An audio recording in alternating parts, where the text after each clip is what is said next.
Bonjour à tous et bienvenue dans ce nouvel épisode du Distillcast où on va échanger avec aujourd'hui un nouvel invité sur l'actualité de la semaine écoulée et on va se baser pour tout ça sur la Distill News intitulée Distillation et tourbe bas carbone qui a été envoyée ce dimanche 12 mars.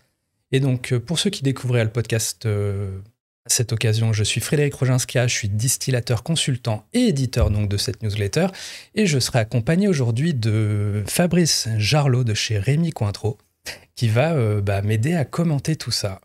Hello Fabrice. Bonjour Frédéric. Donc voilà, peut-être tu peux te présenter en deux mots. Je me présente, je suis Fabrice Jarlot, j'ai rejoint Rémy Cointreau maintenant un peu plus de 2 ans pour créer la filiale française de distribution directe de Rémy Cointreau, sur lequel on a intégré 6 des marques du groupe Rémy Cointreau. Donc les 6 marques, tu as Domaine des Hautes-Glaces, tu as Westland, D'accord. auquel on va parler un petit peu tout à l'heure. Exactement. Tu vas avoir Belle de Briey, tu as Champagne-Telmont, tu as Louis XIII et tu as Saint-Rémy en brandy. Ok. Donc ça, j'imagine, c'est plutôt distribué outre-Atlantique, ça, non? Oui, c'est le brandy, on va dire que la culture brandy française est assez limitée. Ok. Donc plutôt international, très marqué. Ok, parfait. Eh bien écoute, maintenant qu'on a contextualisé, je te propose qu'on attaque direct. Allons-y. Avec donc cette petite newsletter, donc distillation et tourbe bas carbone, avec une première actu, alors qui concerne Pernod Ricard Allemagne, et qui en fait, qui visiblement est très actif dans les RTD, et qui va lancer donc son apéritif Lillet en format bouteille c'est à 10,5 degrés d'alcool, je crois. Et donc, il y aura un Lillet tonique et un Lillet berry. Voilà, donc RTD qui est très tendance. Je ne sais pas si Rémy Cointreau est très, très actif dans le sujet, mais... RTD, non. Pas à l'heure actuelle. Je te dirais qu'après, c'est... des projets, je pense qu'il y en a beaucoup. Est-ce que ceux-là sont tenus? Pour l'instant, non. Mais c'est vrai que le RTD a l'air de beaucoup se développer à tout niveau, que ce soit cocktail ou là des choses un petit peu plus simples, entre guillemets, assez faciles à consommer. Mais ça a l'air plutôt. Je trouve que le RTD est plutôt sympa. Ouais, moi j'étais très sceptique avant le Covid sur tout ça. Et depuis le Covid, je fais, mais c'est une évidence en fait pour moi aujourd'hui. Et alors ce que je trouve intéressant dans tout ça, c'est que donc on est sur Pernod Ricard qui est quand même un groupe français, on a Lillet qui est un apéritif français, et en fait on voit que ce genre d'expérimentation est sorti en Allemagne et en Autriche d'abord. Je sais peut-être que ça ne verra peut-être jamais le sol français, je ne sais pas. Mais voilà, je trouve intéressant. C'est comme Coca-Cola, je ne sais pas si tu as suivi avec Jack Daniels qui a sorti le Jack & Coke, ils l'ont sorti non pas aux États-Unis, ils l'ont sorti au Mexique pour démarrer. Ouais. Là, donc on dirait qu'ils font, je sais pas, les marques testent souvent ailleurs, quoi. Voilà. Donc, je sais pas si le marché français. Ouais, mais je pense que c'est plus facile de tester à l'extérieur de ton pays national qu'à l'intérieur. Parce que tu vois, Lillet, il y a une grosse appartenance française, bordelaise. Et des modes de consommation, et on va dire que la France, tu m'arrêtes si je me trompe, n'est pas réputée pour être le pays le plus facile non plus pour lancer un produit. Probablement. Donc, quelque part, à l'étranger, des fois, je pense que c'est plus facile de voir si ça fonctionne, si ça prend réellement ou pas. Bon, après, je dis ça, il me donne finalement un peu tort parce que je repense au fait qu'ils ont sorti... ils sortent en grande distrib leur Suze Tonic Zero et d'autres choses, donc bon. Ouais. C'est peut-être bon. Il y a peut-être que le Lillet est très tendance en Allemagne. En tout cas, voilà pour ce premier produit. On a ensuite du côté, c'est toujours chez Pernod Ricard, c'est Del Maguey qui sort un nouveau mezcal. Là, pareil, sur quelques États américains. Et ce que je trouve intéressant, simplement, c'est qu'il est un peu promu comme un mezcal accessible pour les gens qui ne seraient pas encore familiarisés avec la catégorie. Accessible, gustativement parlant? Ouais, je sais pas. Mais a priori, peut-être qu'il est moins fumé, je ne sais pas, qui fait que... Bon. En tout cas, voilà, j'ai vu pas mal d'articles, il y avait le mot accessible qui revenait à chaque fois. À suivre. Ensuite, qu'est-ce qu'on a de beau ensuite? Hop. Si mon clavier veut bien fonctionner. Ah bah tiens, Ah, Westland. notre On bébé. parlait de Westland juste avant. Donc Westland qui, première news là, ont commencé à apparaître aux États-Unis sur le fait qu'ils allaient sortir donc un American Single Malt avec la particularité d'être tourbé, mais pas avec n'importe quelle tourbe, puisque c'est de la tourbe américaine qui est située à peu près à 2 heures de route de Seattle. Donc Westland qui est basé justement dans l'Oregon, non, l'État de Washington. Et à Washington, Seattle. Ouais, Seattle. Et donc, à 2 heures de route, voilà, ils ont une tourbière. Et puis après, il y a toute une histoire aussi, pourra peut-être développer ça aussi, sur le fait que c'est de la tourbe qui est prélevée avec l'idée de ne pas dégager de gaz à effet de serre et tout. Il y a tout plein de problématiques liées à la tourbe. Oui. Mais voilà, comme tu es là, peut-être je te laisse la parole, parce que tu es probablement le plus qualifié sur ce produit. Ben, en fin de compte, tu as donc Westland Single Malt américain, c'est une spécificité déjà au démarrage, parce que c'est un single malt qui a vu le jour il y a 12 ans à peu près. Matthew Hoffman, qui l'a créé, était le premier à créer un single malt américain. Ouais. Spécificité, c'est que Matthew explique aux Américains que tout n'est pas fait avec base de maïs. Lui, en fin de compte, s'est inspiré des bières craft, sur lesquelles, en fin de compte, ce qui a rapproché le plus pour parler de la céréale, c'était justement ces bières craft avec la torréfaction de l'orge. Donc, il utilise sur certaines de ses cuvées entre 5 et 6 céréales différentes avec des niveaux de torréfaction différentes pour avoir un côté aromatique. Il travaille énormément sur le côté local. Tout est fait sur l'État de Washington, donc à Seattle. Si tu prends Solum, sur cette cuvée-là, on est sur de la céréale qui vient de Skagit, qui est la vallée bio organique par excellence, où même tous les fermiers qui font des légumes sont implantés là-haut. À peu près qu'est-ce qu'il me disait, c'est à peu près à 3 miles, 3 ou 30 miles de la distillerie. C'est vraiment ce côté préservation. Et donc, il voulait, comme il veut être sur ce côté local, vraiment au État de Washington, il travaille depuis quelques temps, parce que c'est un petit cachetier, sur Solum, qui est le premier single malt américain, comme tu le disais, mais premier single malt américain 100% tourbé, avec de la tourbe américaine. Ouais. Donc qui n'est pas le même côté aromatique que la tourbe écossaise, parce qu'il y a toujours ce côté de localisation et ce côté terroir. Et spécificité, comme Matthew aime bien préserver côté nature, travailler avec différentes choses, des fûts, voilà, il est beaucoup à la recherche de nouvelles aromatiques. En fin de compte, cette tourbe est prélevée en dessous du niveau de l'eau. Alors tu vas me dire, bah oui, d'accord, pourquoi? Bah, c'est pour justement de limiter, en fin de compte, laisser la place aux tourbières, ne pas les appauvrir par le haut, parce que la problématique qu'on a pu voir dans différentes tourbières en Écosse ou ailleurs, c'est qu'arrivément, les sédiments mettent extrêmement longtemps, entre guillemets, à se recomposer et à recomposer les tourbières, alors qu'en dessous de l'eau, en fin de compte, ça permet de ne pas avoir d'impact CO2 sur les tourbières et pouvoir les laisser ce côté végétal se développer et se régénérer. Donc c'est plutôt, on attend ça. Nous on va l'avoir. Là, Mathieu l'a lancé il y a quoi? Je crois qu'il a dû la lancer ce week-end aux États-Unis. Nous on va voir ça la semaine prochaine. Ça arrive dans les entrepôts. Donc début avril, on va pouvoir commencer à lancer Solum 1. Donc comme tu le disais dedans, il y a à peu près 4000 bouteilles. Il n'y en a que 180 pour la France. Il me semble avoir lu. Donc petit volume. Et ça fait partie des 3 éditions limitées qu'il fait au cours de l'année. Donc Solum qui est sur ce côté tourbière avec une céréale de Skagit. Puis après 2 éditions limitées, une qui est colérée, qui est un travail sur des céréales sur lequel il travaille avec le Bread Lab, qui est à Seattle également, pour prendre les fameuses familles de céréales Golden Promise Promioté, par exemple, qu'on entendait parler il y a de nombreuses années, pour ne pas le citer, Macallan, qui utilisait ces céréales-là au démarrage. On a tiré des variétés, travaille sur, en fin de compte, des nouvelles céréales. Il travaille sur 22 céréales différentes pour les réintégrer et venir amener un peu le phylloxéra du whisky, c'est-à-dire travailler sur des aromatiques qu'on ne connaît pas. Okay. C'est-à-dire que toi, moi ou n'importe qui ne peut pas dire « Ah, j'ai déjà goûté », parce que ce sont des céréales qui ont été recréées et qui n'existent pas, donc on n'a pas de référent en termes de palais, et c'est plutôt très très intéressant. parce que très surprenant, donc il y a eu Coléré 1 l'année, alors, il y a 2 ans. L'année passée, parce qu'on est qu'au mois de mars, tu avais Coléré 2, D'accord. qui va durer jusqu'à septembre, et on devrait voir Coléré 3 au mois de septembre normalement, selon les arrivages de bateaux. Et la 3e édition limitée sur laquelle ils travaillent, pareil, dans des nouveautés, recherche toujours de nouvelles aromatiques, c'est un Gariana spécificité, c'est lié une partie dans des fûts de Gary.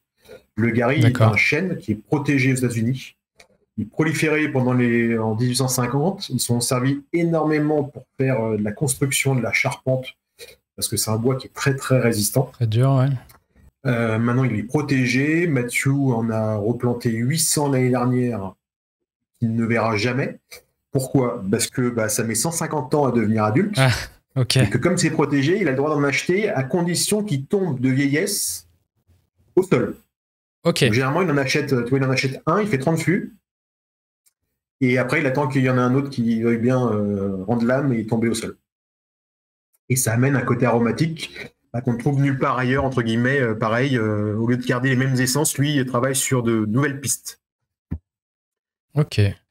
Toujours est-il que par rapport donc à ce Solum, donc tourbe américaine, on vient de le voir, avec donc qui est prise sous le niveau de l'eau. Enfin bref, il y a toute une réflexion et qui du coup s'inscrit vraiment dans cette réflexion qui est actuellement.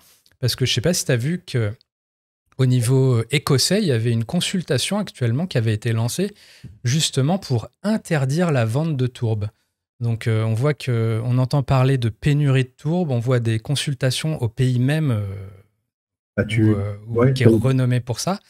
Et c'est du coup très intéressant de voir que outre-Atlantique, il y a peut-être un nouveau sourcing qui se crée.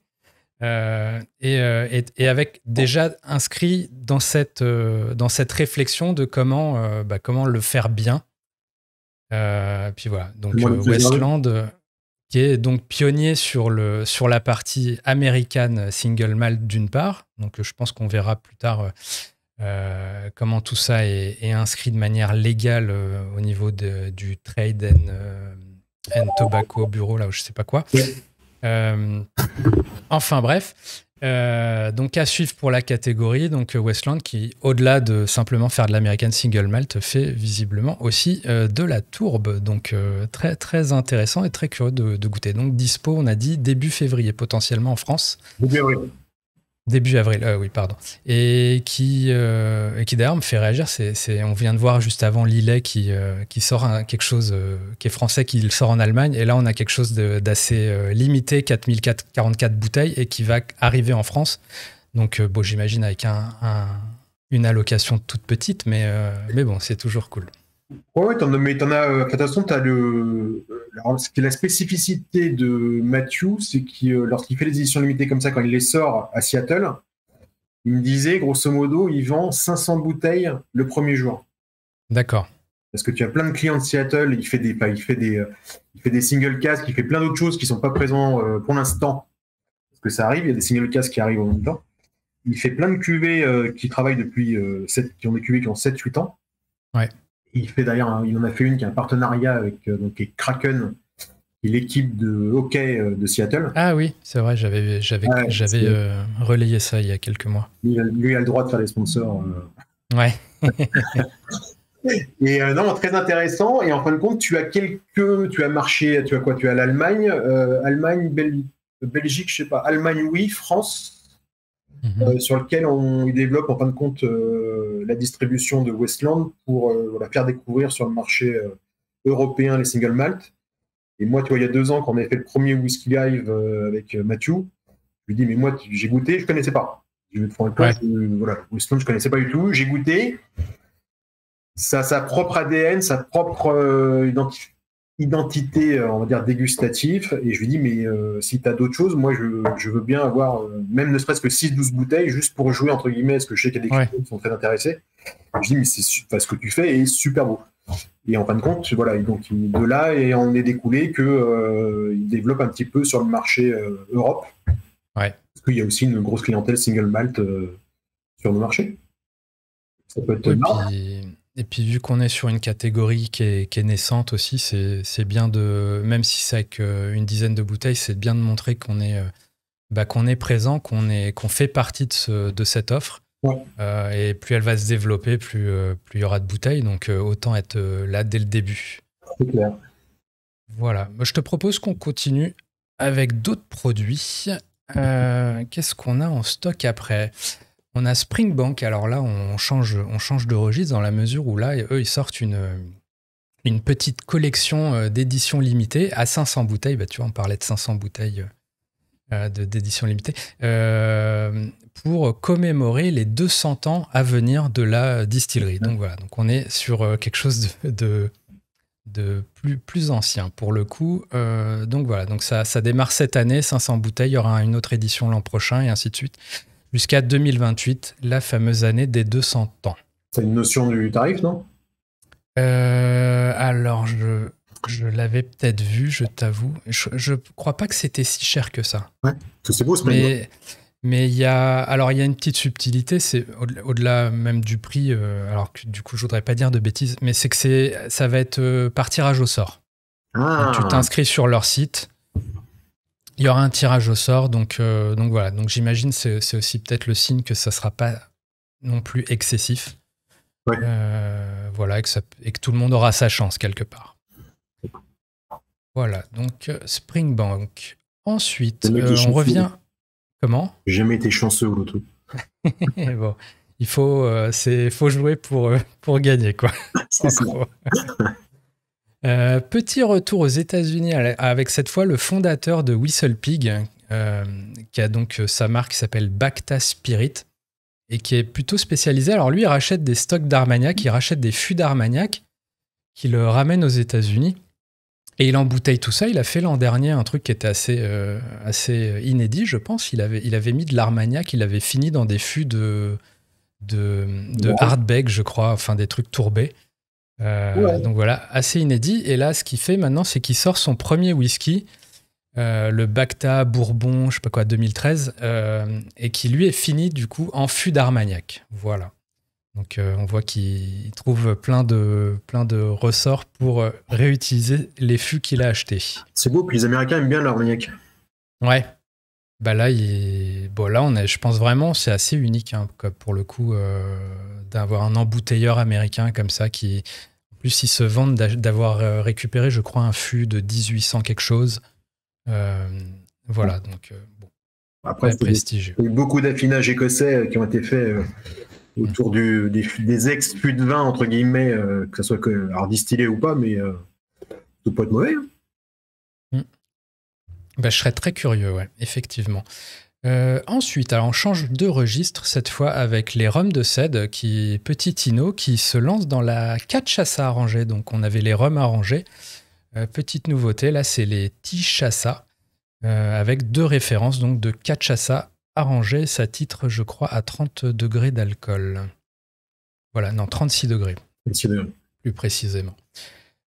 Ensuite, qu'est-ce qu'on a de beau? On revient à Cognac, cette fois, avec Tessandier qui se met au vrac et qui propose toute une gamme, justement, de rhum, de cognac, de gin, de vodka en vrac avec, du coup, des bag-in-box et également des kits pour les cavistes, des kits de vente avec des bonbonnes.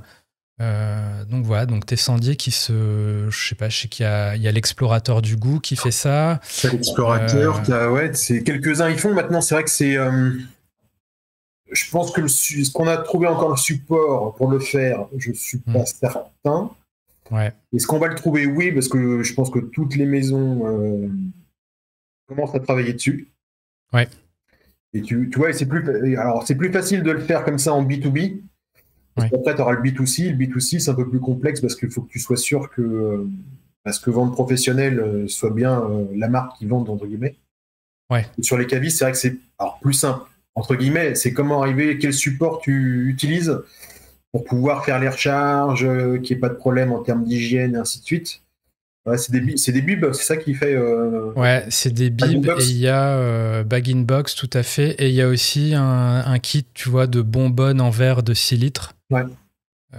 Donc voilà, là au robinet, avec, tu vois, t'as des kits de bouteilles de différents formats, les bouchons, les étiquettes.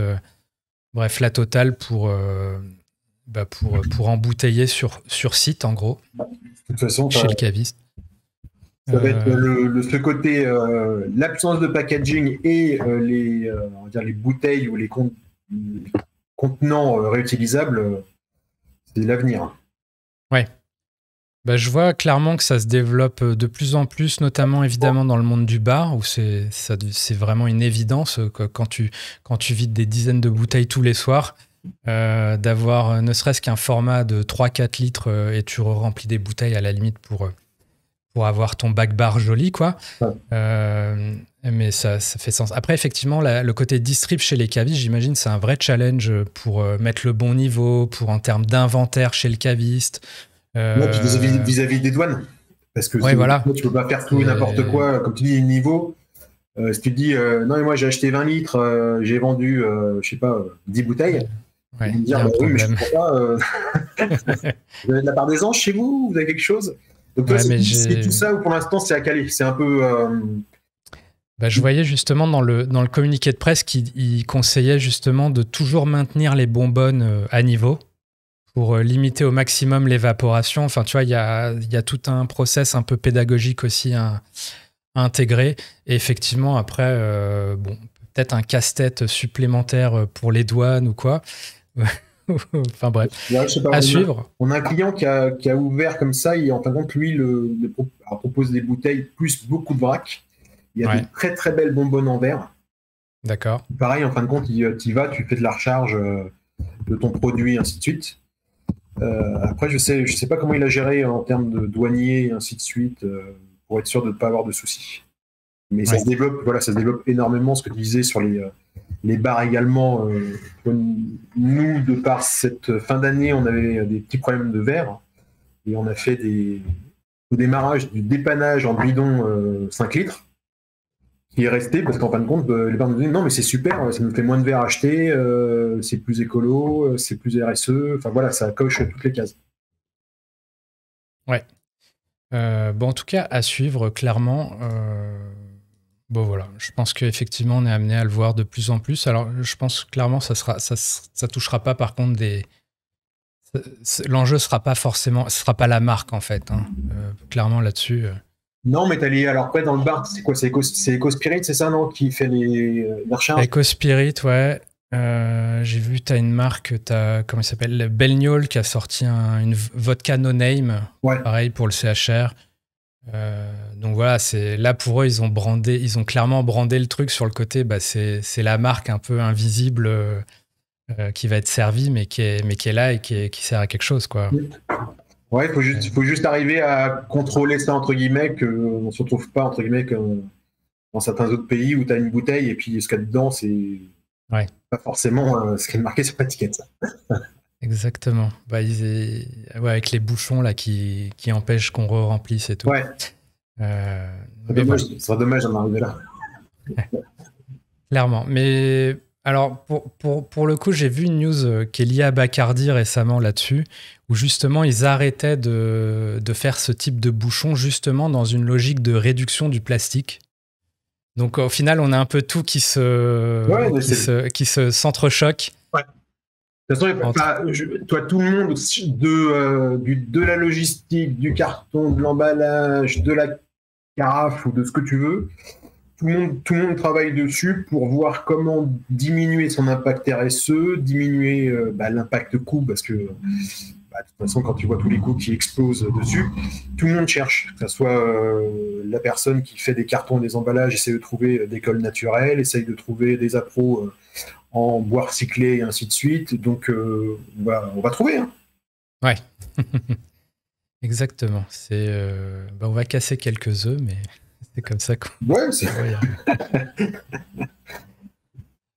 très bien. Bah écoute, on peut enchaîner avec une autre... On revient au whisky, plus précisément maintenant, avec Moon Arbor qui a sorti un nouveau whisky, donc jeune distillerie, qui date il me semble, de 2016 ou 2017, et qui sort maintenant, c'est des vrais whiskies, et ils en ont donc un nouveau à base d'orge locale, du côté de Bordeaux. Ensuite, qu'est-ce qu'on a de beau? On a Franc-Tireur, distillerie Franc-Tireur, donc là on est sur des plus petites structures, qui sort un new make, un pure malt, qui s'appelle Le Combattant. Ce que je trouve intéressant dans tout ça, c'est que donc on n'est pas sur whisky encore, hein, puisque ça n'a pas 3 ans d'âge, on est sur du 18 mois, il me semble. Mais je trouve très intéressant dans toute cette vague de whisky français qui se développe, c'est on peut être témoin en fait de la naissance de tous ces produits. Tu vois, on parlait de distilleries beaucoup plus anciennes avant, enfin je sais pas, de Springbank et tout. Va trouver un new make de Springbank du résultat final que t'as aujourd'hui, quoi. Ah oui, oui. Ça va être compliqué. Mais là, on a toute cette catégorie qui naît et dont on peut voir progressivement les différents jalons se mettre en place. Ouais, et ce qui est marrant, tu vois, moi, de mon cursus, entre guillemets, ce qui est drôle, c'est qu'il y a encore quelques années, tu vois l'évolution, en fin de compte, des mentalités. Parce qu'il y a quelques années en retard, lorsque tu voyais ces comptes d'âge disparaître au fur et à mesure et avoir des new age ou des non-age arriver où les gens disaient ah oui, non, mais moi, moins de 12 ans, je veux pas en boire. Les mentalités ont beaucoup changé parce qu'en fin de compte, les gens sont aperçus que c'est pas forcément le nombre d'années qui donne ce côté aromatique ou pas, ou le travail qui est fait en amont. Et c'est plutôt bien parce que comme ça, tu vois, même sur le New Make, on peut se faire plaisir. Comme on se fera plaisir sur un whisky de 27 ans ou pas, c'est une question pas de goût.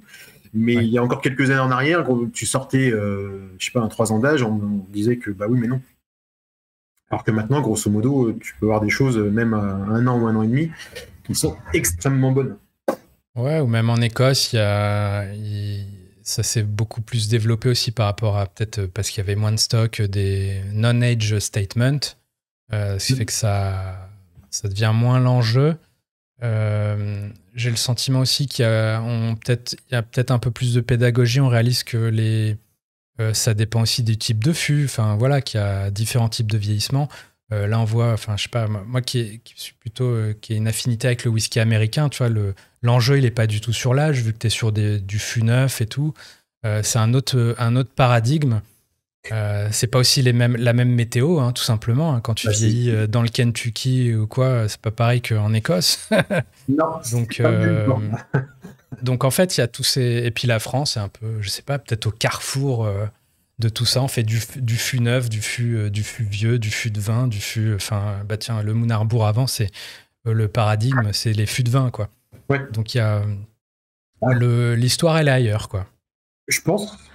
Et puis ce qui est bien, c'est cette complexité de chaque pays qui amène sa culture et tu peux retrouver ça entre guillemets dans le whisky ou dans tous les alcools qui sont faits. Et c'est une belle balade. C'est un peu comme une cuisine au restaurant où tu vas aller manger indien ou mexicain, ainsi de suite.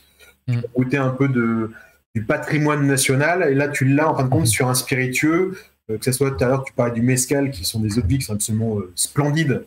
Mais après, c'est comme tout, c'est qu'il y a des gens qui vont dire tiens, bah, j'aime pas épicé, ou alors j'aime épicé, ou comme le vin, est-ce que tu préfères Bordeaux, Bourgogne, Languedoc, Sud-Ouest. Voilà, c'est une question de bibliothèque et puis d'ouverture entre guillemets d'esprit, je pense, parce que y a de très très belles choses, quelles que soient les maisons. Amen. Voilà, mais de toute façon, il n'y a plus. Moi, ce que j'observe depuis quelques années, c'est de toute façon, il n'y a même plus de limite entre les catégories. Donc finalement, l'âge, tout ça, c'est. Tout s'entrechoque. Voilà, exactement. J'ai l'impression que ce qui est bien, c'est que tous les créateurs ou distillateurs se nourrissent l'un avec l'autre. Ouais. Ils n'hésitent pas à partager, alors qu'à une époque, bon, c'était un peu chasse gardée et ainsi de suite. Tu prends. Alors Mathieu, oui, parce qu'il a créé une association, maintenant ils sont pratiquement 200 sur les single malt américains. D'accord. Tu prends Frédéric Révolt sur Domaine de Haute-Glace, beaucoup avec les autres distillateurs, et quand même maintenant ils sont un peu plus d'une centaine à faire du whisky français. Et tu vois, ils communiquent, ils échangent énormément, il y a beaucoup de partage, voilà, c'est comme dans le vin. Ouais. Ouais, puis il y a on s'échange les fûts, il y a un peu tout un marché qui se développe autour de ça. Un peu de bouteille. Voilà.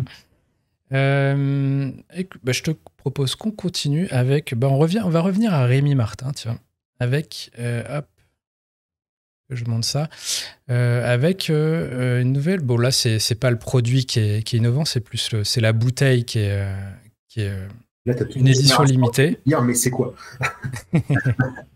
Donc Rémi Martin qui fait des éditions, c'est la 3e, il me semble, de, bah oui, c'est écrit, Mixtape Volume 3. Donc on voit là, moi je suis toujours très friand là, de pouvoir découvrir grâce à Internet tous ces trucs qui se font outre-Atlantique ou outre-Manche, parce qu'on voit que c'est totalement débridé. Là, on est vraiment sur un autre univers. Pas du tout, c'est pas du tout le cognac que nous, on expérimente depuis la France, quoi.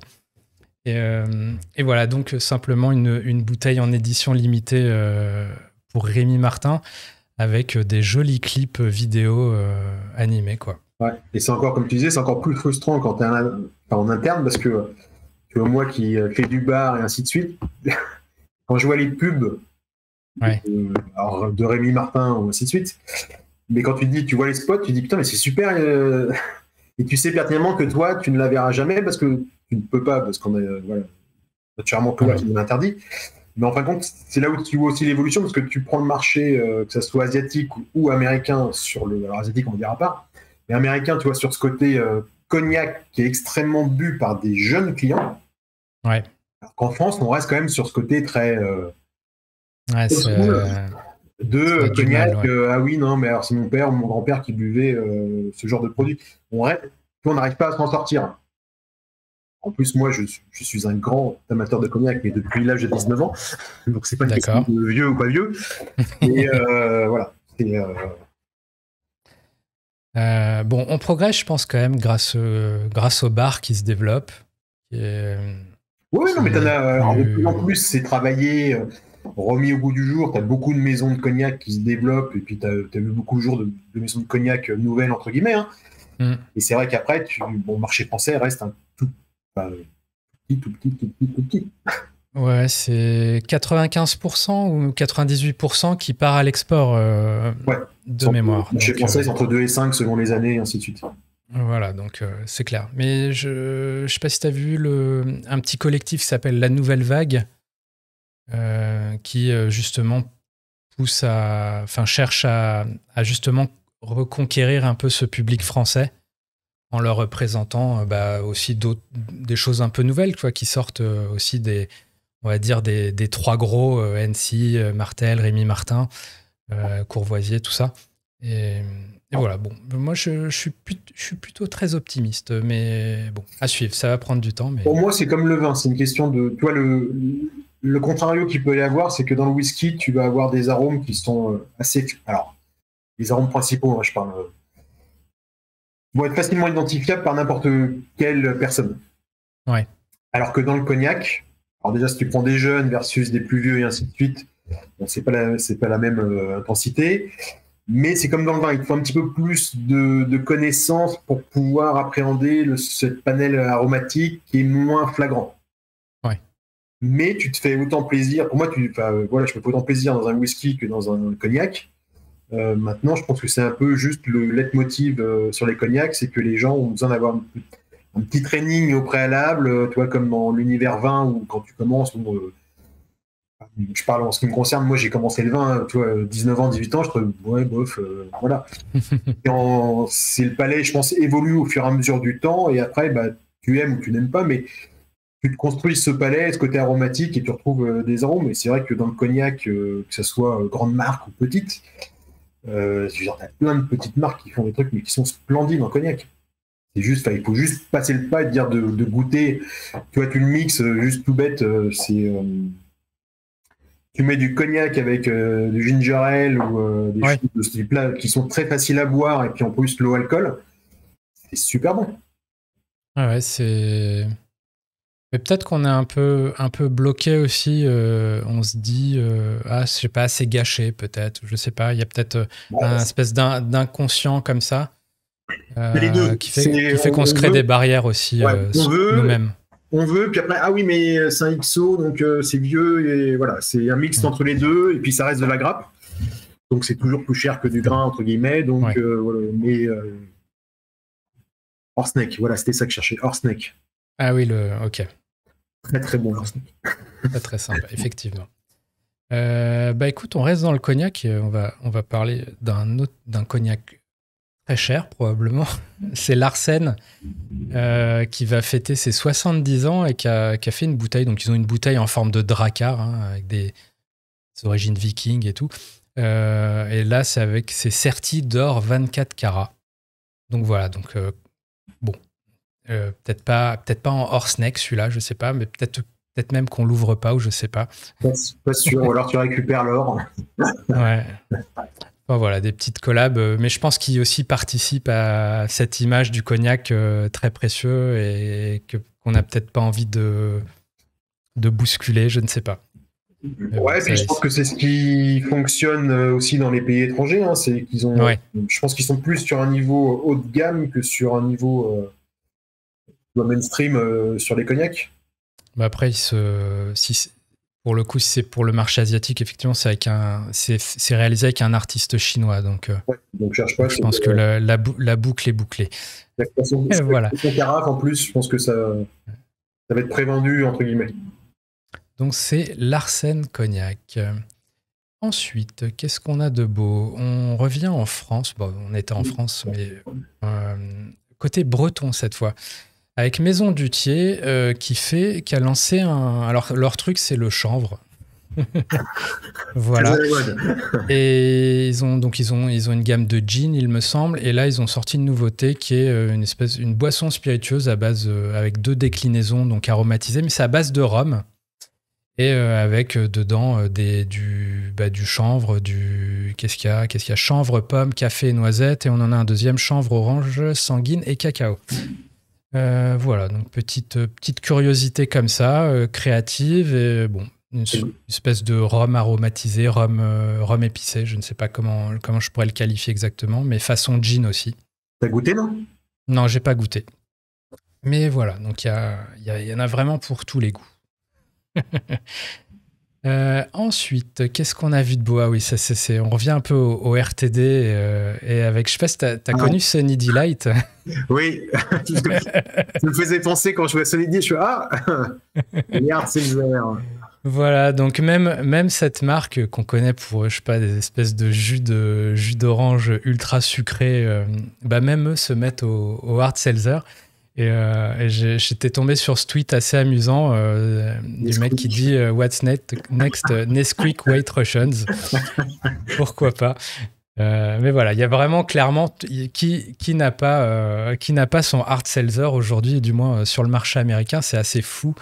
T'as même Lipton qui va faire un hard Lipton Iced Tea. Il y a Coca-Cola évidemment qui se lance là-dessus. Il y a Monster Energy. Il y a PepsiCo ouais, avec Hard Mountain Dew. Enfin bref, il y a. Mais t'as des stats là-dessus? Là, c'est fou. Ça marche réellement ou c'est des effets de. J'ai pas de stats. C'est encore pour le coup un peu naissant. J'ai l'impression, tu vois, genre le Hard Mountain Dew, c'est genre ils le sortent état par état.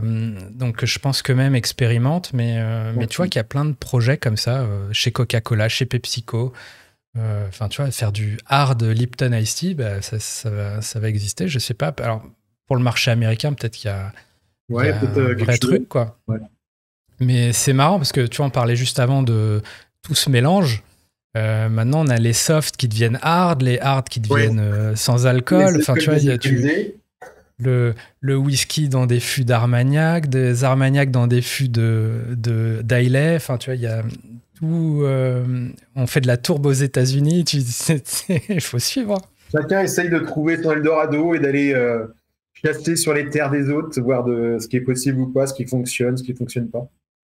Ouais, mais du coup, c'est un vrai challenge, je pense, pour les régulateurs qui ok, merde, on a ce produit-là qui est assimilé soft et qui se retrouve dans un rayon alcool. Est-ce que la confusion n'est pas totale pour les gens? Enfin, bref. Parce que le hard seltzer, t'es quoi? T'es à moins de... 4,5, 5 degrés. Enfin, c'est l'équivalent des bières, quoi. Ouais. Je sais pas ce qu'ils avaient. Tu sais, c'était quoi? C'était les. Ils avaient sorti là les. Alors, je dirais, les Restoff, tu sais, c'était très sucré. Il n'y a pas que qui les a sortis où ils se sont fait vite coincer. Ouais, les prémix. Oui, sur les prémix. Parce que ça, pareil, sur les jeunes, c'était carton plein. C'est-à-dire qu'ils ont consommé, ils achetaient ça à tire-larigot. Ils sont un peu passés entre les gouttes en termes de législation, mais c'est but on dirait que ça revient, quoi. Enfin, peut-être pas trop sur le marché français aujourd'hui, mais on voit qu'aux États-Unis, c'est un truc de malade. Moi, toutes les semaines, tu vois des trucs. Je pense qu'ils veulent faire la réussite Red Bull sur l'alcool. Ouais. Bah voilà, mais on est probablement qu'il y a un vodka Red Bull RTD qui se prépare en coulisses, hein, à l'heure où on se parle, tu vois. Je pense qu'il serait bête de ne pas le faire. Et après, ils feront le vodka Red Bull sans alcool, tu vois. Ils feront un mix, tu vois. Ils feront une espèce de... Un jour, tu bois la même chose, mais sans alcool. Un jour, avec alcool. Voilà. Donc ça, c'était le petit chapitre news produit. Hein. Pour ceux qui en voudraient davantage, petite auto-promo, sachez que si vous êtes abonné à la newsletter quotidienne, il y en a encore plus. Hein. Il y en a 2 à 3 fois plus que je balance tous les jours dans la newsletter. Et vous pouvez retrouver tout un récap sur le site si vous avez loupé tout ça. Voilà, donc distinews.fr, ceux qui voudraient explorer. Ensuite, on passe à des petites news business et peut-être que tu auras des éclairages justement là-dessus. C'est l'Echo qui a fait un article assez long, assez costaud avec tout plein de chiffres, un peu un récap de plein de data. Alors, je vais peut-être prendre ce que j'ai écrit dans la newsletter parce que y avait un paquet de choses. Voilà, parce que je ne vais pas vous résumer non plus l'article, mais tout ça pour dire que le marché mondial donc, des boissons devrait continuer à croître sur la période 2022-2025. On parle de plus 8% en moyenne de croissance annuelle. On a sinon une petite data que j'ai vue dans l'article qui disait que les 5 plus grandes entreprises de spiritueux contrôlaient 30% du marché, ce qui est moins que dans le côté bière, pour le coup, où c'est les 5 plus gros brasseurs contrôlent plus de la moitié du marché. Donc voilà, donc il y a encore de la place peut-être pour les plus petits acteurs dans les spiritueux. Et voilà, et après, il y a peut-être un truc, tu auras peut-être un éclairage, des insights. Voilà. En gros, ça parle qu'avec toute la situation actuelle de pénurie, de tension sur les approvisionnements, il y a des groupes qui réfléchissent à comment on peut optimiser un peu tous ces coûts et qui ont potentiellement des réflexions sur peut-être le plus simple, c'est d'acquérir d'autres groupes, d'autres marques pour justement un peu réduire les coûts globaux, quoi, en mélangeant tout ça. Et il cite notamment Campari en disant que certains pensent que Campari pourrait s'intéresser peut-être à faire un rapprochement avec Bacardi ou avec Rémy Martin, sachant que Campari est pas forcément très... par rapport au portfolio de Rémy Cointreau, il y a peut-être des synergies, justement, des marques pour compléter un peu tout ça. Bref, je ne sais pas si toi, qui es dedans, tu entends des rumeurs, est-ce que peut-être tu peux partager des choses ? Ça serait un scoop ici, mais voilà. Alors, rumeur, non. Après, comme tu dis, c'est entre le monde des spi, le monde des bières, c'est vrai que quand même, tu as des gros mastodontes qui détiennent énormément de marques. Donc c'est pour ça qu'ils détiennent 55% du marché, malgré qu'il y ait énormément de petits brasseurs. Ouais. C'est vrai que dans les spi, tu as vu ces dernières années beaucoup de maisons voir le jour, se créer, ou des marques racheter leurs distributeurs pour s'assurer, on va dire, du bien fondé de leur distribution. Alors après, est-ce que Campari, c'est vrai que Campari, quand tu vois ce qu'ils ont racheté au fur et à mesure du temps et ainsi de suite, ça fonctionne très très bien, grand groupe. Maintenant, en gros, ils disaient qu'ils ont fait une vingtaine d'acquisitions, je crois, depuis 2007. Ouais, tu vois, en 15 ans, ouais. et plus, dont des distributeurs. Donc ça marche plutôt bien. Après, Bacardi, je sais pas, parce que Bacardi, c'est quand même... c'est gros, mais je te dirais, c'est peut-être plus logique. Est-ce que c'est des partenariats de plateforme ?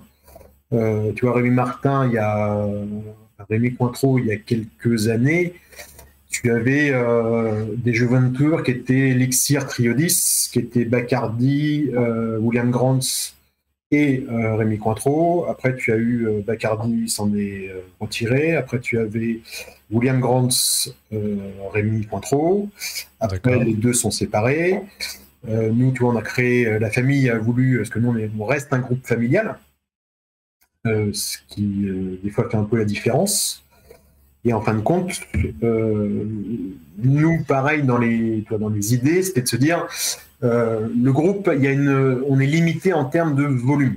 C'est-à-dire qu'on ne peut pas, le nombre d'années, tu ne peux pas le réduire. Certains y arrivent peut-être, mais la famille se refuse. Si tu veux du cognac, il faut un certain nombre d'années pour pouvoir le faire vieillir, le commercialiser. Tu ne peux pas le réduire et dire, tiens, j'envoie quelque chose qui a moitié moins d'âge et puis advienne que pourra. Donc nous, on est plus sur Rémi Cointreau, sur un objectif de valoriser le produit et de ne pas forcément aller chercher des volumes gigantesques. D'accord. Non, il était question à une époque, pas très lointain, de se dire, voilà, si on veut se développer, peut-être que c'est en faisant des acquisitions d'autres marques. Maintenant, est-ce que, là je te parle en monde, mais après dans la distribution, tu peux très bien avoir des accords qui pourraient voir le jour, j'en ai aucune idée, que ce soit entre Bacardi, alors Bacardi et Rémi Cointreau, j'y crois moins. Campari, Rémi Cointreau, peut-être sur certains pays, où ils y verraient un avantage commun. Parce qu'après, tu as aussi une question de beaucoup de pays où tu n'as pas de filiales, c'est des distributeurs. Ouais. Et le fait d'avoir X nombre de distributeurs, tu noies un peu, en fin de compte, ce que tu veux faire, mais chaque pays gère sa distribution. Peut-être que Campari a aussi dans cette idée-là de pouvoir avoir une meilleure gestion, en fin de compte, de sa distribution dans certains pays versus d'autres. Donc, je dirais que pas. À l'heure actuelle, je dirais que tout est possible depuis. Avant le Covid, peut-être pas. Depuis, LVMH rachète, se diversifie énormément au niveau vin. Je pense que tout est possible. En gros, là, ce qu'ils avancent, notamment par rapport à Martini, c'est que... Bacardi Martini, c'est que... donc, Campari a déjà acquis Grand Marnier, qui a peut-être des rapprochements dans la mesure où Martini est produit en Italie aussi. Voilà. Et sinon, alors là j'extrapole, mais ça me fait penser qu'il y avait une rumeur que j'avais vue dans pas mal de médias l'an dernier, qui était que même potentiellement c'était Pernod Ricard qui pourrait aussi s'intéresser à Brown-Forman pour aller titiller davantage encore Diageo, quoi. Donc, après, mais je te dis que après, tout dépend le modèle qu'ils veulent faire. Après, je pense que ce ne sera pas des rachats, parce que le problème, c'est qu'après, c'est quand même des rachats qui sont gros. Hein. Même si on parle de Pernod Ricard ou ce que tu veux, à part LVMH, je pense que les autres, mais est-ce que ça peut être justement des associations de grandes maisons pour pouvoir aller justement se battre versus des gens encore plus gros? Pourquoi pas, mais parce que si tu prends... si tu sors de l'Europe, entre guillemets, c'est vrai que tu prends rien que le marché américain. C'est énorme. Si tu fais les LVMH ou mondialement parlant, ils sont extrêmement bien présents. Même quand tu vois Diageo, c'est quand même dans les 5 premiers, entre guillemets, c'est des gros mastodons qui sont présents. Et après, je pense qu'il va falloir qu'ils s'assurent des matières premières, du verre, et tout ce qui s'ensuit, parce que je pense que c'est aussi une des problématiques quand tu produis énormément. C'est que vu l'augmentation des coûts à l'heure actuelle, il va falloir être sûr de son sourcil. Ouais. C'est clairement, en gros, l'argument numéro 1 qui est présenté. Hein, c'est vraiment le contexte qui fait que tout ça fait sens, finalement. Donc, en gros, voilà, à suivre, mais potentiellement une vague de fusion, de machin à suivre dans les mois ou les années qui arrivent. Quand tu regardes, t'as eu beaucoup de rachats là dernièrement, entre Diplomatico, Gin Mare. Il y a Don Papa par Diageo, il y a quoi, Diplomatico, c'est Brown-Forman, il y a Pernod Ricard qui a racheté une tequila, Código, je ne sais plus le chiffre hier. Oui, ça. Non, il y a des choses. Mais tu vois, tequila, je me suis toujours. Il faut suivre. Je me suis toujours posé la question de savoir que, pour moi, il y a une pénurie d'agave. Ouais. Mais il n'y a jamais eu autant de ventes de tequila. Ouais, mais tu vois, tu parlais juste avant de justement cette vision de pas justement réduire les années sur le cognac ou quoi.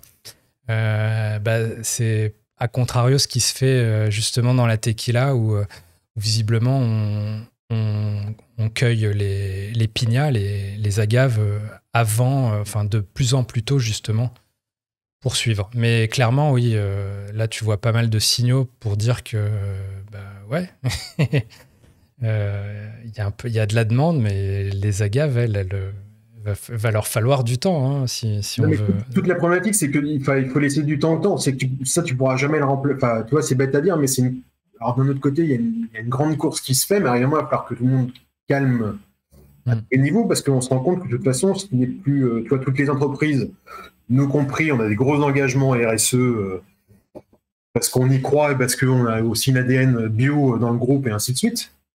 Mais de toute façon, arrive un moment, tu ne pourras plus répondre, pas forcément à tout le monde, parce que tu n'as plus assez de matières premières. Clairement. Mais peut-être que là, pour revenir à ce que tu disais, peut-être que là, tu as des groupes qui vont racheter d'autres groupes parce que pour être plus forts ou moins faibles, tout dépend de comment on se situe, parce que ils ne pourront pas produire plus. Ouais. Bon, en tout cas, c'est fascinant à suivre.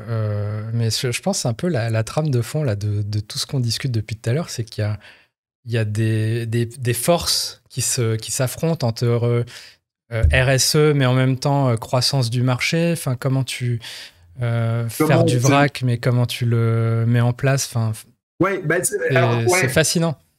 Il y a énormément de choses qui sont en train de se mettre, de se chercher, de se trouver, de se mettre en place. Tu rajoutes l'alignement des planètes, tu rajoutes un petit côté de bio, un petit côté RSE et ainsi de suite. Et après, une fois qu'on aura trouvé le chemin, je pense que tout le monde va s'engouffrer y aller. Mais oui, je pense qu'on en est là parce que je pense que c'est indéniable. Je pense que c'est comme on disait, l'Internet qui a augmenté avant le Covid, puis après le Covid, maintenant non, mais c'est retour au magasin, parce que les gens veulent. Voilà, je pense qu'il y a un mix de tout. Ouais. Je pense que dans les maisons, c'est pareil, c'est que le côté inflationniste fait que si tu veux proposer un produit qui soit quand même encore accessible à tout le monde, malgré les augmentations, il faut aussi trouver des solutions. Que si tu veux être RSE, oui, c'est une chose, mais c'est comme le côté bio, tu ne peux pas passer du jour au lendemain. Dire juste, ok, maintenant on est bio. Non, ça prend quelques années et puis il faut que les gens sachent le faire et veuillent le faire. Donc il y a des accompagnements à faire. Tout ça va prendre quelques années, mais je pense qu'on va avoir un exemple qui va avancer, qui va montrer la voie et qu'on va suivre. Ça qui est drôle. Ouais, bon, en tout cas fascinant à suivre et écoute, je serai là pour le rapporter. Voilà. Je compte sur toi. Next, on va revenir à des choses plus terre à terre, peut-être, je ne sais pas. Avec quoi ? Avec simplement, peut-être une petite promo pour Super Potion, un autre podcast qui a fait son dernier épisode sur la loi Evin. Et épisode que je recommande à beaucoup, tout le monde en fait. Voilà. Avec un avocat qui s'appelle Pierre Galmiche et ils sont revenus sur pas mal de sujets, notamment tout ce qui est lié à dernièrement Meta qui a dû effacer des posts d'influenceurs, comment on peut, je sais pas, communiquer sur, je sais pas si tu as suivi, on avait parlé d'une vodka qui s'appelle Alcoholic Vodka, qui justement a un discours totalement à contre-courant pour dire cette vodka tue, en gros, cette vodka est mauvaise pour vous, etc. etc. Un discours très sincère. Et dans quelle mesure est-ce que ça, on pourrait le faire en France ? Ça revient aussi sur l'idée de propagande, à savoir quand tu fais, je sais pas, de la... que tu sans qu'il y ait forcément de contrepartie, mais que tu parles positivement de l'alcool. Dans quelle mesure la communication peut être objective ? Est-ce que c'est possible ou pas ? Il y a forcément peut-être un côté subjectif, émotionnel dans la com, dans la publicité. Dans quelle mesure, je sais pas, peut-être même un jour, simplement, tu es en vacances à la plage, tu bois un verre et tu te prends en photo. Dans quelle mesure, je sais pas, c'est de la propagande ou pas ? C'est un épisode qui est très fascinant, qui parle même de, je sais pas, de Captain Morgan. Est-ce que le pirate sur la bouteille, c'est trop. Dans quelle mesure ça pose problème ou pas, quoi. Le phénix de Grimbergen, Bref, un épisode très très intéressant que vous pouvez retrouver donc sur Super Potion. Ensuite, donc alcoolique, vodka, on en a parlé. Rien à voir, si je peux me permettre, mais tu fais le parallèle, c'est que tu vois, là, ils essaient de faire un contrôle via influenceur Instagram alcool. Ils font la même chose, par exemple, sur les bitcoins. Sur les cryptos, tu veux dire ? Ouais. Parce que c'est pareil. Tu vois, c'est des flux. Alors, c'est des. Pas no man's land, mais c'est des évolutions qui ont été très très rapides, sauf qu'il n'y a aucune loi derrière.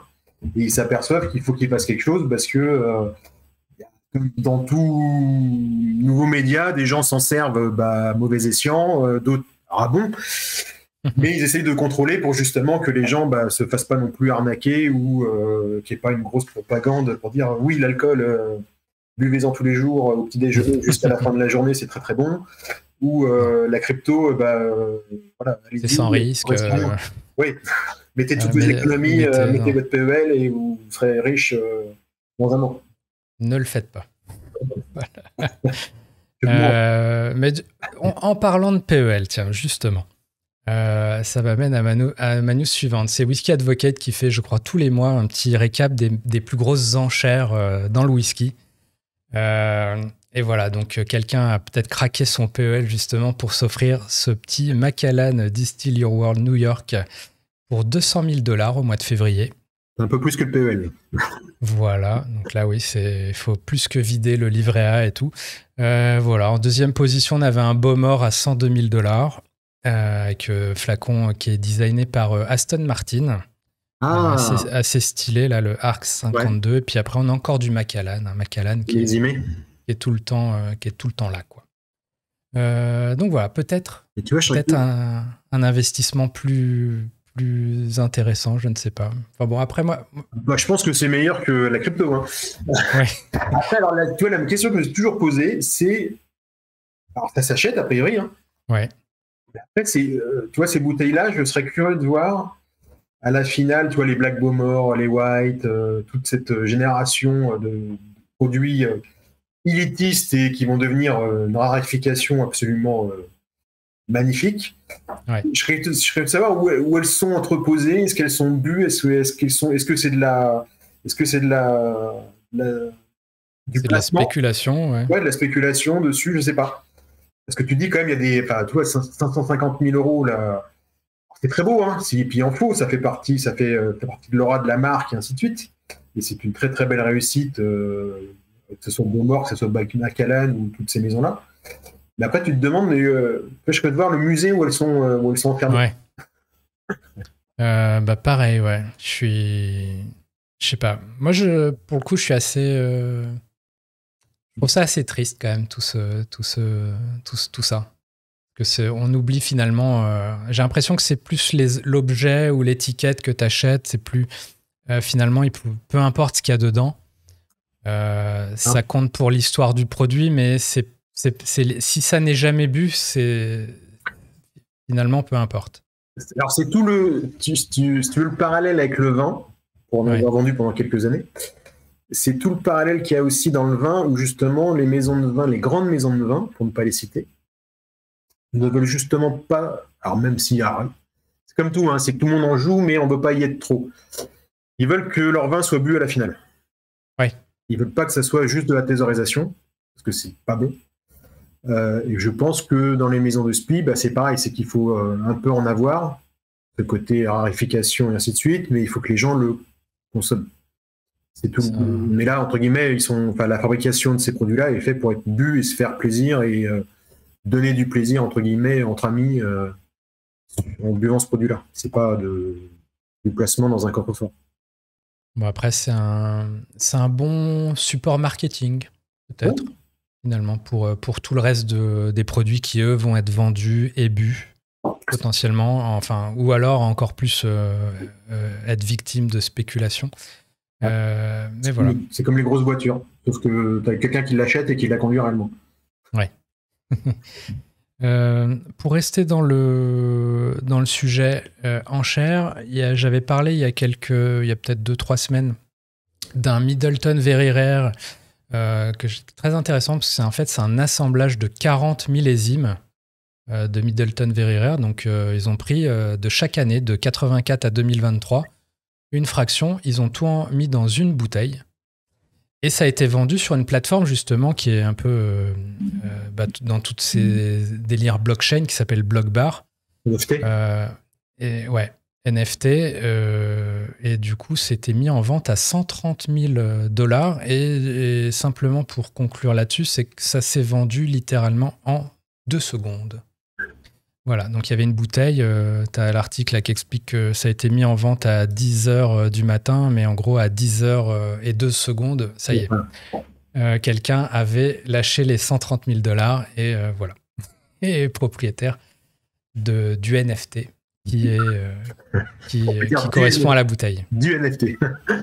Voilà, et là pour le coup on est plus peut-être dans de la spéculation, parce que la plateforme est un peu bâtie là-dessus, c'est que tu acquiers le NFT, eux, ils stockent la bouteille dans leur coffre-fort, je sais pas où, à Singapour ou quoi, et tu peux très facilement, alors s'il y a des acheteurs évidemment, mais revendre le NFT, donc, qui est le titre de propriété de la bouteille finalement.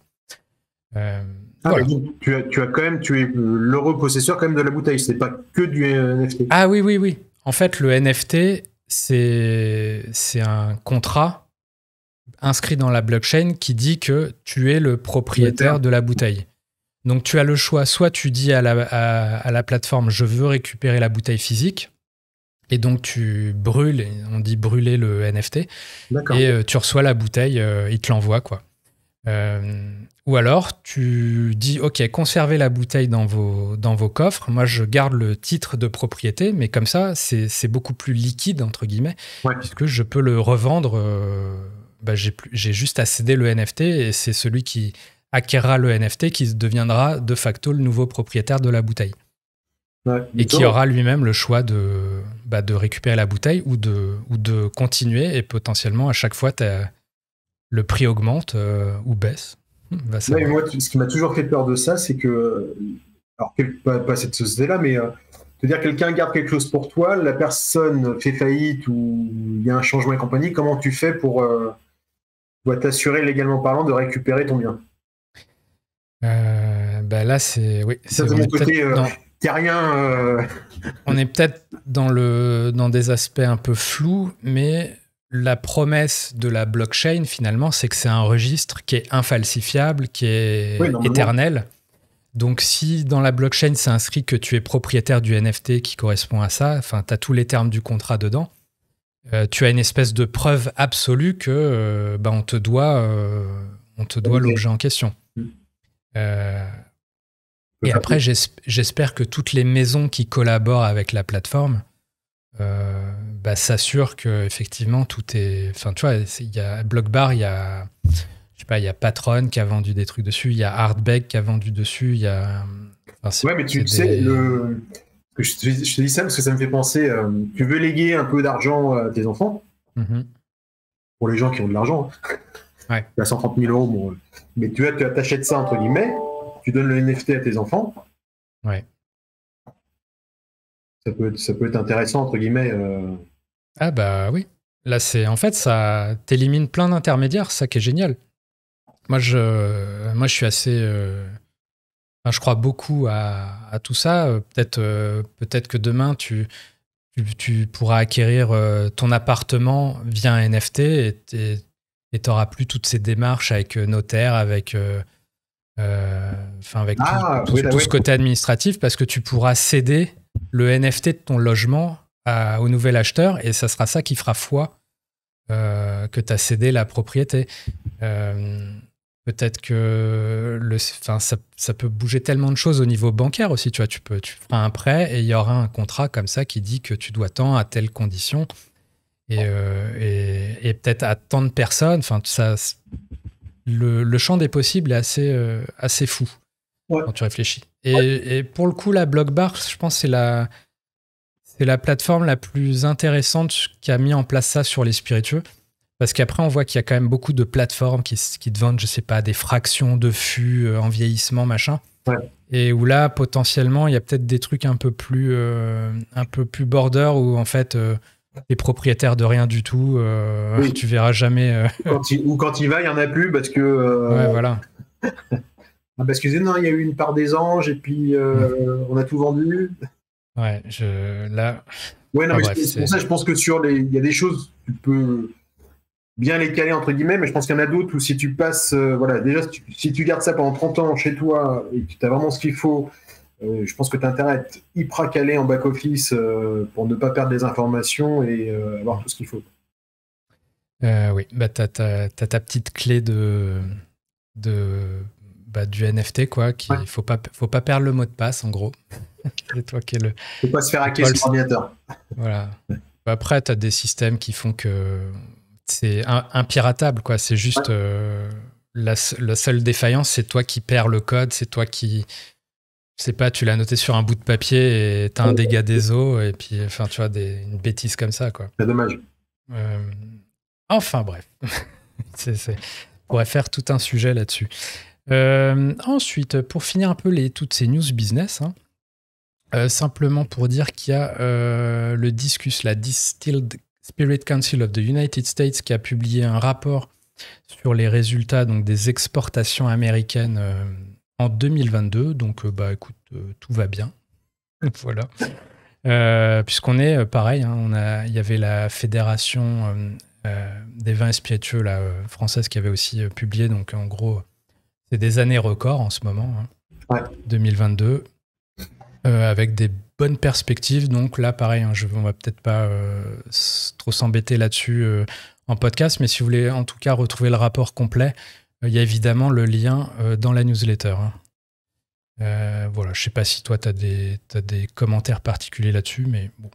Non, mais de toute façon, depuis le Covid, le marché des spiritueux va bien. Ouais. On voit là, en gros... Il n'est pas redescendu. C'est surtout ça. Voilà, en gros, il y a une baisse, mais qui était liée aux taxes douanières qu'il y avait avec la Grande-Bretagne et compagnie, mais ça a sauté du coup l'été dernier. Et écoute, ça fait partie des raisons pour lesquelles ça va mieux aussi. Voilà. Mais c'était très inquiet quand ils étaient entre les bruits qui couraient. Voilà, c'était de passer, je sais plus, c'était 4,5, 7,5 ou 10 ou 15, je sais plus. Enfin, mais grosso modo, c'est simple, ça te rendait inexportable tes produits. C'était pas concurrentiel, donc c'était fini. Et c'est vrai que, mais c'est les menaces qu'ils ont à droite à gauche, c'est les seules choses qui font fluctuer, mais non, mondialement parlant, tu peux avoir des ralentissements, ainsi de suite. Maintenant, là, c'est plus là à voir avec les débuts d'inflation, la hausse des taux à droite à gauche qui fera peut-être plus jouer l'économie et qui aura peut-être un effet sur les ventes. Mais pour l'instant, on va dire que les ventes des spiritueux, même si tu prends sur le marché français, tu vois, ou Europe, est en hausse et ne baisse pas. Jusque-là, ne baisse pas. Ouais. Bon, tout ce que je vois passer, c'est que, en gros, on a rattrapé les niveaux d'avant-pandémie et même on les a dépassés. Voilà, en gros, c'est ça qui transparaît partout. Ensuite, on va passer à un côté plus technique producteur avec Martel qui a communiqué sur une innovation au niveau des alambics avec Chalvignac. Il me semble que Rémi Cointreau et NC aussi ont participé à des projets de ce type-là, ou probablement avec Chalvignac aussi, je ne sais pas. Mais voilà, simplement pour dire qu'ils ont donc perfectionné un système de distillation du cognac à la vapeur, avec un système qui en fait permet d'économiser jusqu'à potentiellement 85% d'énergie. Si je ne m'abuse, alors il y a un article de Terre de Vin qui nous donne le chiffre exact. Qu'est-ce que j'ai lu? C'était voilà, diminution possible de 85% des émissions de gaz à effet de serre, et une baisse de plus de 50% des consommations énergétiques. Donc voilà, petite innovation dans le cognac. Là, on a une petite photo pour ceux qui seraient un peu techos. On a un échangeur thermique, mais en gros, je pense que le principe, c'est qu'on a de la vapeur qui condense. Dans l'échangeur thermique, elle est réchauffée et immédiatement, elle se remet à chauffer le cucurbite. Donc voilà, et du coup, un système très efficient. Là, quelque chose qui me... Je ne sais pas si toi, t'es calé là-dessus ou quoi. Mais on voit quand même que dans le cognac, il y a quelque chose d'assez... on sent que c'est pas facile, quoi. Puisque là, on est face à une innovation qui potentiellement va dans le sens de moins d'énergie, plus vert, enfin moins de carbone et tout. Mais on voit que pour le valider à l'INAO, ça peut prendre 1 à 2 ans de paperasserie et tout, qu'il faut s'assurer que au niveau des dégustations, c'est équivalent. Enfin bref, tu sens qu'il y a toute une machine derrière quand même qui fait que on est encore dans cette confrontation là qu'on évoque depuis le début. C'est voilà. Tu vois, c'est compliqué quand tu es sur l'INAO, les appellations. Le moindre petit changement te prend un temps phénoménal et il faut leur prouver que, en fin de compte, Alors, ce qui est bien, hein, ce sont des garants aussi pour nous de te dire que tu fais pas n'importe quoi. Il vaut mieux ça, mais c'est vrai que des fois, c'est l'administratif où tu sais que ça va prendre du temps, donc il faut s'y prendre très tôt. Ouais. Donc, tu vois, ils n'ont pas attendu, parce que pour qu'il l'ait en réel test, et ainsi de suite, ça fait déjà des mois qu'ils travaillent dessus. Ouais. Donc, c'est plutôt bien, mais c'est... Voilà. Le feu de bois, c'est bien, mais où le gars... Voilà.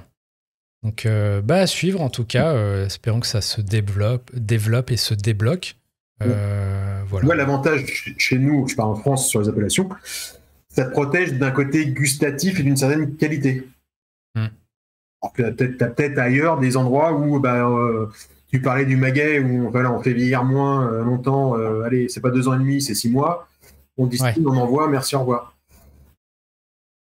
Voilà. Il y a le pour et le contre, je pense, partout, mais... Après, moi, j'ai le sentiment que d'un point de vue technique, peut-être on met un peu beaucoup l'accent là sur l'aspect distillation, qui pour moi est peut-être l'aspect le moins touchy finalement, versus la fermentation qui est en amont ou tout le travail de vieillissement qu'il y a en aval. Je pense que regarde, si tu prends l'exemple des Écossais qui te reproduisent les alambics avec les bosses et ainsi de suite, parce qu'ils ne connaissent pas. Après, est-ce que c'est une... Alors, certains, je sais, tu pourras me dire, moi je sais qu'à chaque fois que je leur pose la question, ils vont me dire que certains vont dire oui, folklore, d'autres non, c'est comme on ne sait pas, l'influence pas que ça peut avoir, on préfère le refaire. Ouais. Mais je dirais que voilà, il y a des. Enfin, est-ce que tu vois, est-ce que le chauffage au feu de bois et à la vapeur t'amène un côté gustatif ou pas? Je suis pas assez technique pour me permettre de juger. Après, comme tu dis, je pense que fermentation, distillation sur lit, pas sur lit, et les bois utilisés et la durée, je pense que oui, voilà, tu vois, c'est comme le whisky, le vieillissement, qu'on dit que l'eau a une part essentielle. Non. C'est surtout que l'eau, au final, pour beaucoup, elle est simplement osmosée, quoi. Donc c'est. Non, mais c'est bon, il faut arrêter de se cacher en disant ah oui, il faut être près d'une règle. Non, il faut arrêter. L'eau, c'est 5% du goût à la finale. Donc, oui, à moins que tu mettes une eau qui soit nucléaire, mais voilà, mais l'eau n'a pas une importance gustative. La réalité, c'est que la plupart des distilleries, quand bien même elles prennent leur eau dans une source incroyable ou quoi, finalement, elles refiltrent l'eau derrière. Oui. Elles osmosent tout ça. Donc, en fait, ça pourrait être l'eau de la Seine ou l'eau de leur superbe source. Le résultat final, c'est du H2O, quoi, pur et dur. Donc voilà. Bon, moi, je serais en tout cas de la team un peu que c'est folklorique, tout ça, qu'il y a des aspects esthétiques qui n'ont aucun impact, que c'est plus, je sais pas, la hauteur de l'alambic a plus d'impact sur la rectification que la forme même de l'oignon du truc, ou tu vois. Ouais, mais je pense que ça pourrait être un jour avoir un vrai meeting avec toi, avec des... Toi, tu sais, tu maîtrises, donc tu peux mieux en parler. Mais je pense de prendre quelques personnes pour se dire, voilà, quelle est la réalité, il faut quoi? Quel est l'intérêt? Est-ce qu'il y a un col de cygne? Oui, pourquoi tu prends un col de cygne différent? L'oignon, voilà, quelle taille, pas quelle taille? Plateau de rectification, oui, non.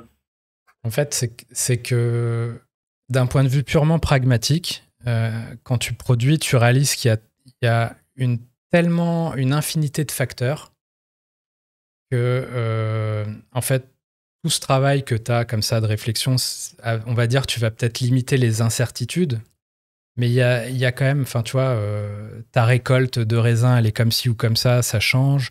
Ta fermentation, elle se passe, je sais pas, il pleut ce Ouais, jour-là ou cette ouais. semaine-là versus l'été ou j'en sais rien, tu vois. Il y a tellement de facteurs. Et puis après, quand tu vas vieillir, il s'est passé, je sais pas, pareil.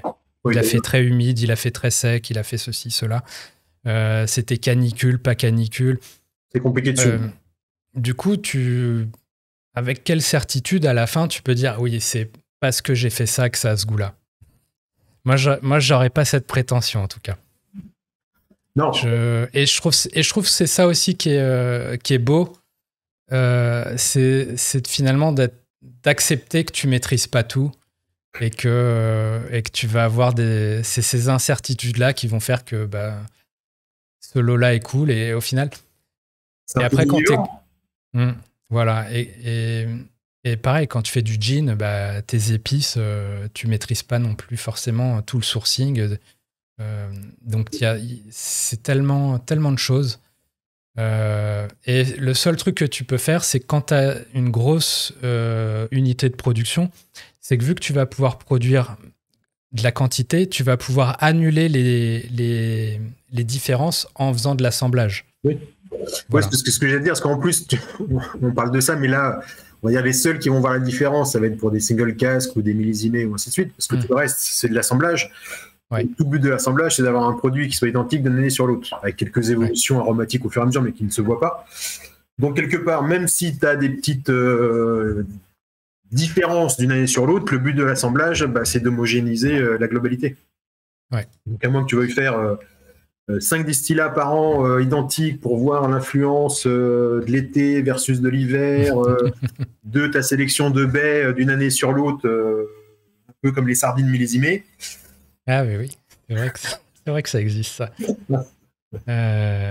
Bah, tiens, ça me fait penser, il y a un projet qui est intéressant dans le whisky français en ce moment, c'est, comment ça s'appelle Linetti, Maison Linetti, quelque chose comme ça, qui s'inspire justement du vin et qui veut faire des whisky millésimés. Oui. Avec peut-être les mêmes jus qui vont être vieillis, je sais pas, 3, 4, 5 ans. Plus, je sais plus. Ça m'échappe un peu là. Mais avec l'idée que tu vas pouvoir acheter la bouteille tous les ans, mettons, et comparer justement... L'évolution. L'évolution, ouais. Ouais. Donc, moi, j'aime bien cette idée d'accepter justement qu'il y a une évolution des différences et que tu vas justement le mettre en avant finalement. Ah oui, mais de toute façon, tu l'as dans les whisky. Enfin, nous, tu vois, sur DHG, les bottes de fût sont millésimées. Oui. Ouais, bah, oui. Et tu prends, même si tu. Alors, oui, mais c'est différents fûts, d'accord. Donc, tu vas prendre une bêtise Flavus, qui est des vieillissements en fûts de vin jaune, qui sont des fûts différents au cours des années. Bah, alors, même s'il y a une trame commune, ils n'ont pas le même goût. Donc, je ne sais plus qui, quelqu'un avait dit que. Il n'y a pas de notion de millésime dans le distillat parce qu'on le distille. Bah, ou de terroir, c'est souvent oui, l'argument aussi. Oui, parce que ça, le terroir est un peu annulé. Enfin, après, il y a plein de conversations là, de ce genre-là. Tu vois, c'est comme dire ce truc est vegan, tu vois, mais bah oui, mais distillé, tu vois. Ou je sais pas. Le bio, moi, pendant des années, on me disait non, mais ça sert à rien d'avoir du bio dans un produit distillé parce qu'on le distille minimum 2 fois, voire plus. Et en fin de compte, c'était une des premières questions que j'ai posées à Fred quand je l'ai vu. J'ai dit, qu'est-ce que tu penses là-dessus? Il m'a dit non, c'est pas que un produit bio ou pas bio. Tu as 2 solutions. Déjà, après, tu as une ADN et tu as, on va dire, un cursus qui est différent. Mais quand tu ne fais que le process de distillation, c'est que les molécules que tu peux avoir qui peuvent être mauvaises, on n'a jamais fait la recherche après le distillat de savoir dans quelle molécule elles se transforment pour voir si elles sont présentes ou pas. D'accord. Différent. Ça ne veut pas dire qu'un produit distillé par nature est devenu bon. C'est cette molécule, normalement, s'est transformée. Maintenant, en quoi? D'accord. Personne n'est allé jusqu'à ce niveau-là de recherche pour savoir si tu prends de l'orge qui a été arrosé avec du pesticide à outrance, comment il ressort et sous quelle forme. Personne n'est allé jusqu'à ce niveau de détail parce que tu t'arrêtes sur le fait que ça limite en fin de compte les intolérances, les problématiques une fois que tu as distillé. Après, le discours bio, pas bio, c'est une question de mentalité. Ouais, moi, je le percevais surtout sur ce prisme-là, mais en fait, tu fais du bio pas parce que ça a potentiellement meilleur goût ou quoi, c'est plus la démarche qui t'intéresse, le côté un goût différent, durable. Complètement, comme dans le vin. Les gens qui font du bio, c'est pas parce que ils disent j'ai envie de faire du vin bio parce qu'il y a un marché et ainsi de suite, c'est qu'ils ont l'ADN, ils y passent le temps et ils ont ça en fin de compte dans leur veine. Je pense que tout vient de là. Ouais. Bah tiens, on parle de terroir. Ça m'amène à la suivante. Waterford, qui est un des plus distilleries les plus vocales sur la dimension du terroir. Ouais.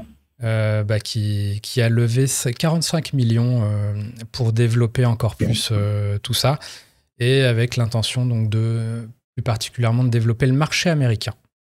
Voilà, petite news Waterford. Ensuite, on a Michter's, donc là on revient aux États-Unis. Grosse demande de whisky américain, si bien que Michter's a en fait déjà embouteillé tout son stock qui était dispo à embouteiller de 2022. Et du coup, ils communiquent sur le fait qu'ils augmentent les cadences, enfin le rythme, c'est-à-dire que maintenant ils passent à de la distillation 24 heures sur 24. 7 jours sur 7, et ils sont en train d'installer ou d'acquérir des chais supplémentaires, justement, pour répondre à la demande. Donc plutôt des news positives d'un point de vue développement de la catégorie. Ensuite, qu'est-ce qu'on avait de beau ? Ah oui, tiens, le champignon du diable. Je ne sais pas si tu as vu passer ça. Ouais. Voilà, donc... dans un autre sens, on a Jack Daniels qui a quelques soucis de voisinage, puisqu'ils ont dû arrêter un projet d'extension de chai ou quoi, parce qu'il y a une espèce de mécontentement dans le local qui commence à être bruyant, pour le coup. Par rapport à cette part des anges, là, tout cet éthanol qui s'évapore de chez Jack Daniels et qui crée une espèce de champignon sur les façades des maisons ou quoi. Et voilà. Donc, je sais pas si à Cognac, ils ont des problèmes de voisinage ou quoi avec ça. Mais voilà, je trouvais Ça fait partie du folklore, tu vois, les maisons que tu vois avec justement les champignons, partie intégrante. Maintenant, c'est vrai que les Américains là-dessus, c'est Jack qui doit être content parce que si c'est le même principe qu'en France, l'État qui est pourtant un État sec doit être extrêmement riche uniquement dû à Jack Daniels déjà. Mais ouais, non, je sais pas. Puis l'impact d'éthanol, je pense qu'il construit pas des déchets n'importe où au centre de la ville et compagnie, donc c'est sécurisé, c'est géré, c'est pas...